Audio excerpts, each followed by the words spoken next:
Hi guys, स्वागत है आपका हमारे यूट्यूब चैनल स्टोरी क्वीन दीक्षा में। और गाइस, आज मैं आपको एक बहुत ही इंटरेस्टिंग स्टोरी सुनाऊंगी जिसका नाम है जैसी करनी वैसी भरनी। एक गांव में एक किसान रहता था। उसके परिवार में उसकी पत्नी और एक लड़का था। कुछ सालों के बाद पत्नी की मृत्यु हो गई। उस समय लड़के की उम्र 10 साल थी। किसान ने दूसरी शादी कर ली। उस दूसरी पत्नी से भी किसान को एक पुत्र प्राप्त हुआ।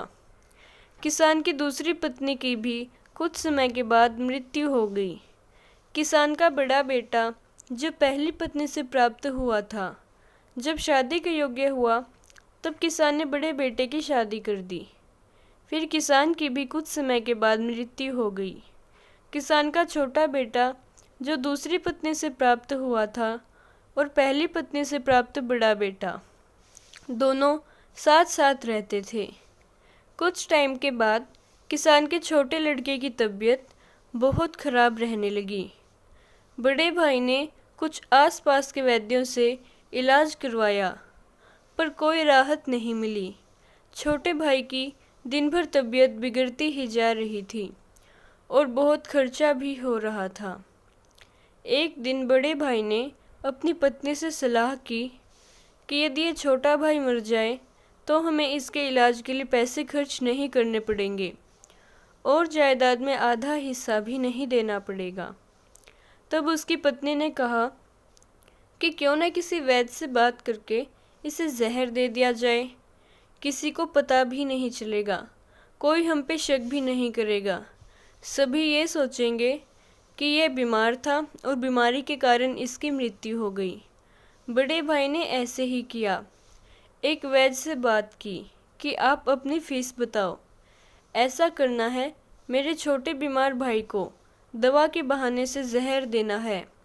वैद्य ने बात मान ली और लड़के को जहर दे दिया और लड़के की मृत्यु हो गई। उसके भाई भाभी ने खूब खुशी मनाई कि रास्ते का कांटा निकल गया। अब सारी संपत्ति अपनी हो गई। उसका अंतिम संस्कार कर दिया। कुछ महीनों पश्चात उस किसान के बड़े लड़के की पत्नी को भी लड़का हुआ। उन पति पत्नी ने खूब खुशी मनाई। बड़े ही लाड प्यार से लड़के की परवरिश की। गिने दिनों में लड़का जवान हो गया। उन्होंने अपने लड़के की भी शादी कर दी। शादी के कुछ समय बाद अचानक लड़का बीमार रहने लगा। माँ बाप ने उसके इलाज के लिए बहुत सारे वैद्यों और डॉक्टरों से उसका इलाज करवाया। जिसने जितना पैसा मांगा दिया। सब दिया ये सोचकर कि हमारा लड़का ठीक हो जाए।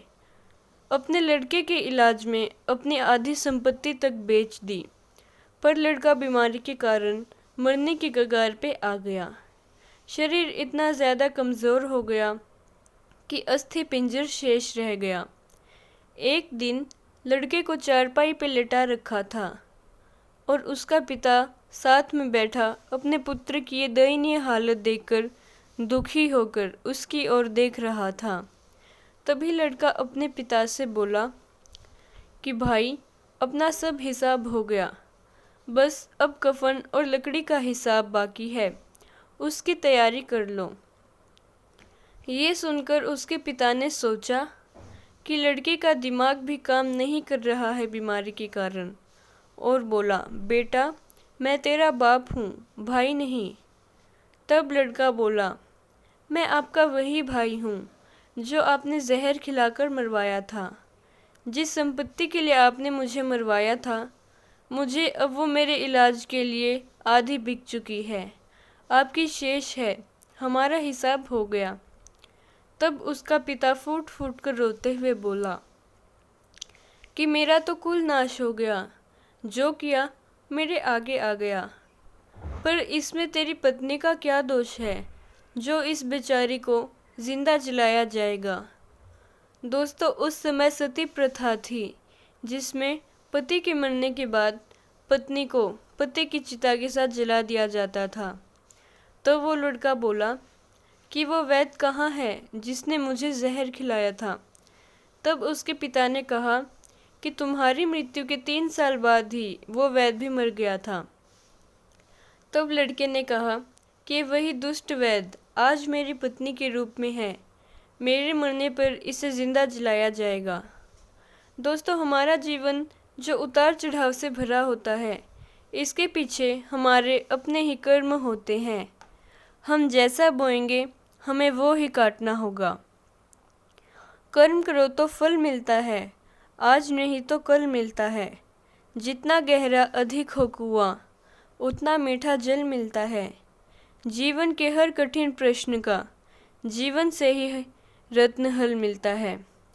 तो दोस्तों, थैंक यू मेरी वीडियो देखने के लिए। और अगर आपको स्टोरी पसंद आई हो तो वीडियो को लाइक, चैनल को सब्सक्राइब और हाँ, अपने दोस्तों के साथ शेयर करना ना भूलें।